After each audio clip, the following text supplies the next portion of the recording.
हमारा चौथा टॉपिक है एंडोप्लाज्मिक रेटिकुलम। सेल के अंदर ये जो ऑर्गेनीज होते हैं इनमें दो किस्म के एंडोप्लाज्मिक रेटिकुलम होते हैं। एक को स्मूथ एंडोप्लाज्मिक रेटिकुलम कहा जाता है और एक को रफ एंडोप्लाज्मिक रेटिकुलम कहा जाता है। स्मूथ एंडोप्लाज्मिक रेटिकुलम का क्या काम फंक्शन है और रफ एंडोप्लाज्मिक रेटिकुलम का क्या फंक्शन है, अब हम डिटेल से पढ़ेंगे। Endoplasmic reticulum it is a system of membranes found throughout the cell. ये सेल के अंदर एक मेम्ब्रेन्स होता है, ऑर्गेनेली होता है। The membranes form a series of sheets which includes flattened sacs called cisternae. ये जो आपको ये शीट्स नजर आ रही है डायग्राम में, इसको क्या कहते हैं? Cisternae. Their main function is to transport materials. इनका फंक्शन क्या है?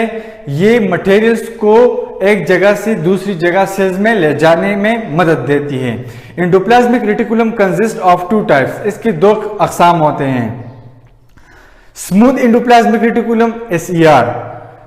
स्मूथ एंडोप्लाज्मिक रेटिकुलम का क्या फंक्शन है? It is a non granular as the ribosomes are attached to its surface. ये नॉन ग्रेनुलर होता है और राइबोसोम्स इसके सरफेस पर होते हैं। It plays an important role in lipid formation and transportation of material. Cell के अंदर जो लिपिड्स पैदा होती है उनमें मदद देती है और ट्रांसपोर्टेशन ऑफ मटेरियल्स, और सेल के अंदर जो मटेरियल्स मैंने आपको पहले भी बताया कि ये सेल मेम्ब्रेन जो होता है ये परमिएबल होता है, तो जो मटेरियल इसके अंदर आते हैं और अंदर से बाहर की तरफ जाते हैं ये उनमें मदद देती है। रफ एंडोप्लाज्मिक रेटिकुलम इनका क्या फंक्शन है? It is a granular because ribosomes are attached to it. ये ग्रेनुलर होता है और राइबोसोम इस पर अटैच होते हैं। राइबोसोम्स का क्या फंक्शन है? ये प्रोटीन सिंथेसिस में मदद देती हैं। It is involve in protein synthesis. ये प्रोटीन सिंथेसिस में काम करती है। Its function is to transport materials from inside nucleus to cytoplasm and vice versa. इसका फंक्शन क्या है? ये न्यूक्लियस के अंदर, सेल के अंदर जो न्यूक्लियस होता है उसमें ट्रांसपोर्टेशन का काम करती है। Golgi apparatus. गोल्जी अपैरेटस एक अनदर ऑर्गेनेली है सेल के अंदर। इसका क्या फंक्शन है? It is a set of flattened sacs. ये एक सैक्स की तरह होते हैं, तेलिया वगैरह तेली की शक्ल में होती है। Called cisternae. इसको क्या कहते हैं? सिस्टर्ने। फ्लैटेंड लाइक सैक्स को क्या कहते हैं? Cisternae. Which are stack together, जो कि एक दूसरे से जुड़े हुए होते हैं। It is named after it discover Camillo Golgi. Camillo Golgi एक बायोलॉजिस्ट था, उसी ने गोल्जी अपैरेटस को डिस्कवर किया था तो उसको अपना नाम दिया। Its function is to store the secretions. इसका क्या काम है? ये जो सेल में जो मटेरियल सिक्रीट होते हैं, जो केमिकल सिक्रीट होते हैं, उसके फंक्शन को कंट्रोल करती है। Convert them into finish product and pack them into small rounded sacs called Golgi vesicles. उन प्रोडक्ट्स को ये बनाती है और फिर उसको राउंडेड शक्ल में तब्दील करती है, तेलियों की शक्ल में तब्दील करती है, जिसको गोल्जी वेसिकल्स कहते हैं। ये आपको नजर आ रहे हैं, ये गोल्जी वेसिकल्स हैं। These sacs are kept in cell or transported to exterior in the form of secretions. Plant cell have large number of sacs in their Golgi apparatus.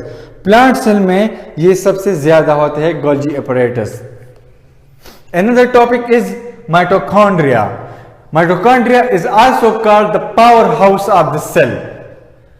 जैसे कि हमारा हार्ट एक पावर हाउस है, इसी तरह cell का जो हार्ट है इसको हम माइटोकॉन्ड्रिया कहते हैं। In prokaryotes mitochondrion are absent.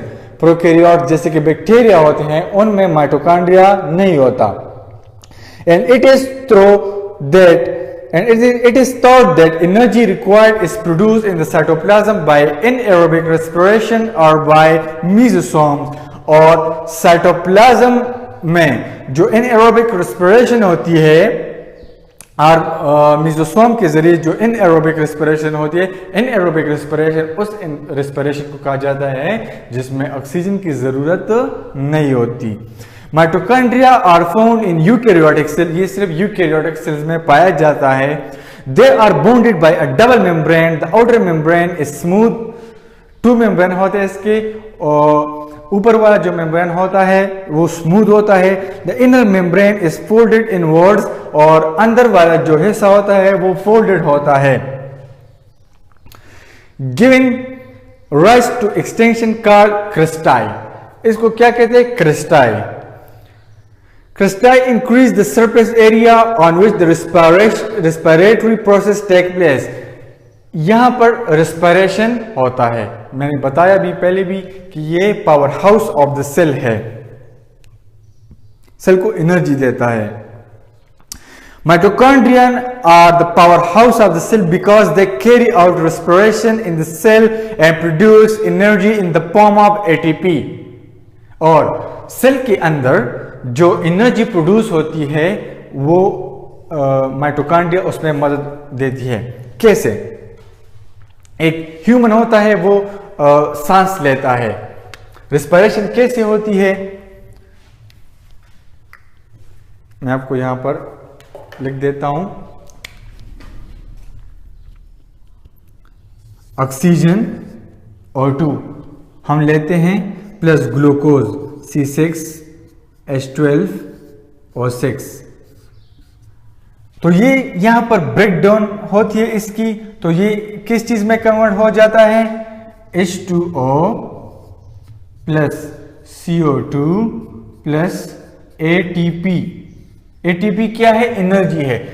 H2O जो कि वाटर, ये यूरिन की शक्ल में या स्वीट की शक्ल में बॉडी से बाहर की तरफ रिलीज हो जाता है।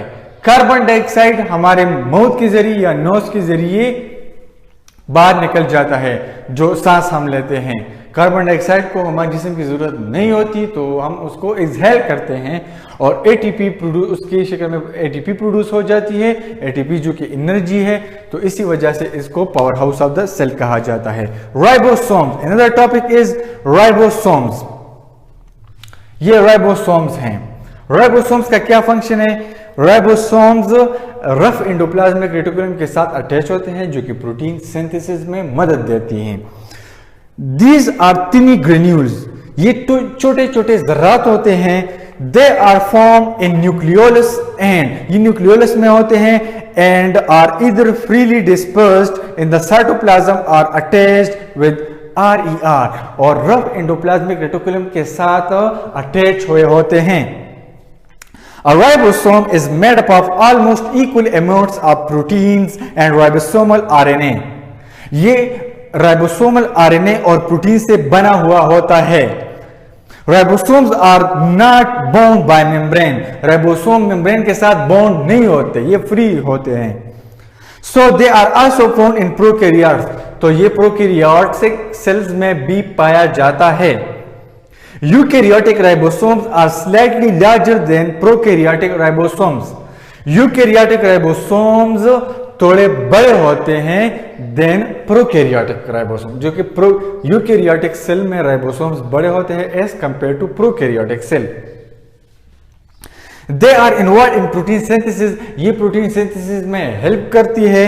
Ribosomes consist of 2 subunits, a larger and a smaller subunit. ये 2 सब यूनिट्स पर मुश्तमिल होता है, लार्जर सब यूनिट एंड अ स्मॉलर सब यूनिट। Thank you.